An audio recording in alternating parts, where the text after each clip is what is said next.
Hello student, welcome back. Today we'll talk about the lesson the old clock shop, and the word meaning of this lesson. First is Christmas, Christmas की पूर्व संध्या पर. Second shopper ग्राहक. Third deaf बहरा. Fourth light रोशनी. Fifth approached समीप आया. Six friendliness मैत्रीपूर्ण. Seven hide छिपना. Growing बढ़ता हुआ. 9 रेस्टलेस बेचैन. 10 बी स्टिल शांत रहो. 11 मोकिंग उपहास. 12 डाउन ऑन देयर लक अभावग्रस्त. जिनका भाग्य साथ ना दे उनको कहते हैं down on their luck. Pointed संकेत किया. लोन उधार. पान ब्रोकर बंधक साहूकार.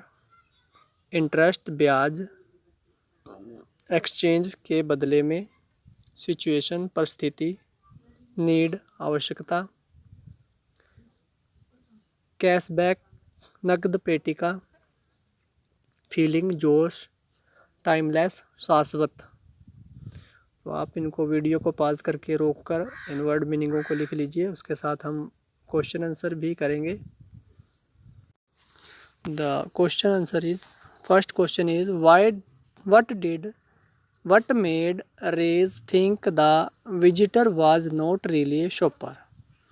रेज को ऐसा क्यों लगा कि जो दुकान में उसके विजिटर आया है वह सचमुच में कोई ग्राहक नहीं है. Answer first, the unfriendly behaviour of the visitor made Rage think that they were not really the shoppers. क्योंकि उनका जो अनफ्रेंडली अमित्रतापूर्ण व्यवहार था उससे रेज को देखकर ऐसा लगा कि वो कोई ग्राहक नहीं हो सकते. Second question, why do you think he had come to the shop. आपको ऐसा क्यों लगता है कि वह दुकान पर क्यों आया होगा. सेकंड क्वेश्चन का आंसर है he wanted to rob mister Rage at gun point. Rob होता है लूटना. वह मिस्टर रेज को अपनी बंदूक दिखाकर लूटना चाहता था.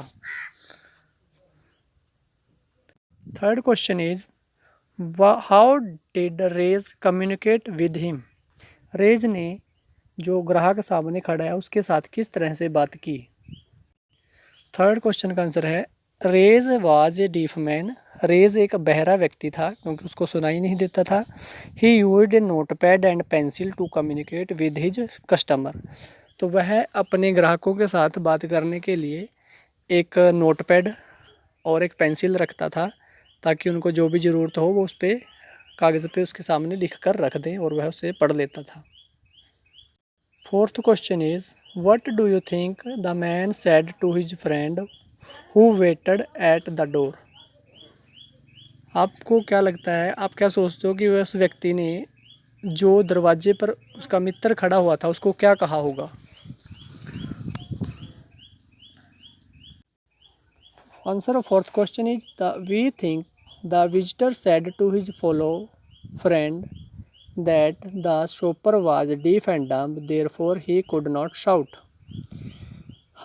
हमें यह लगता है कि उस विजिटर ने अपने मित्र को यह कहा होगा जो दरवाजे पर खड़ा हुआ था कि यह दुकानदार जो है वह बहरा और गूंगा है इसलिए वह चिल्ला नहीं सकता.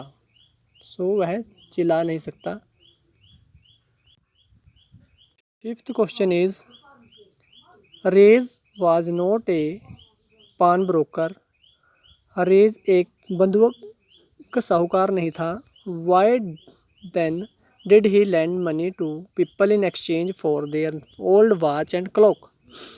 तो वह पुरानी घड़ियों और टाइम पीस के बदले, दीवार घड़ियों के बदले लोगों को पैसे उधार क्यों देता था. फिफ्थ क्वेश्चन का आंसर है mister Rage was a helpful and kind person. He helped those who were in need. Mister Rage जो था एक बहुत ही दयालु और सहायता करने वाला व्यक्ति था. वह ही हेल्पर दोज पर्सन, वह उन लोगों की मदद करता था, those were who were in need, जो जिनको कोई पैसे की ज़रूरत होती थी उनकी मदद करता था। Sixth question is the watch was nothing special and yet had great power, in what sense did it have great power. घड़ी कुछ खास नहीं थी, परंतु फिर भी उसकी जो कीमत थी, शक्ति थी, बहुत थी। ऐसा किस उसमें लगता है कि उसमें ज़्यादा शक्ति थी, कि घड़ी में ऐसा क्या था जिससे उसी जो ज़्यादा उसकी कीमत दी गई। Answer of six question is the needy person get $50 in exchange the watch. जिस ज़रूरतमंद व्यक्ति को उस घड़ी के बदले $50 का नोट मिल गया, so it had the great power. तो इसके मतलब है कि उस घड़ी में बहुत पावर थी, शक्ति थी। तो घड़ी की ही शक्ति के वजह से उसको वो जो घड़ी की कुछ ज़्यादा कीमत नहीं थी, फिर भी उसको उसके बदले में $50 मिल गए। 7 question is do you think the man would ever come back to pick up the watch. आप क्या सोचते हो कि वह व्यक्ति अपनी घड़ी को लेने वापस आएगा। 7th question is mister Rage solved his problem at the time of need. Mister Rage ने उस व्यक्ति की समस्या को ज़रूरत के समय सॉल्व किया, समाधान किया। So we think that the man was come back to pick up the watch. So हमें लगता है कि हम यह विचार करते हैं कि वह व्यक्ति उस घड़ी को लेने आएगा या उसे आना चाहिए। 8th क्वेश्चन है when did the unfriendly face of the visitor turn truly friendly. उस विजिटर का जो ग्राहक जो आया था उसका अमैत्रीपूर्ण चेहरा कब मित्रतापूर्ण व्यवहार में बदल गया। When Mr. Reyes paid $50 not to the visitor, he turned into a friendliness। जब मिस्टर रेज ने उस व्यक्ति को घड़ी के बदले $50 दे दिए, तो उस व्यक्ति का जो चेहरा था, ये टर्न के स्पेलिंग ठीक कर लेना, TURNED है, टर्न है, ये बाय मिस्टेक हो गया है। टर्नड इनटू ए फ्रेंडलीनेस, तो उसका जो व्यवहार था वह मित्रतापूर्ण व्यवहार में बदल गया। तो these were the question answer of this lesson. We will talk about next lesson in the next class. Have a great day.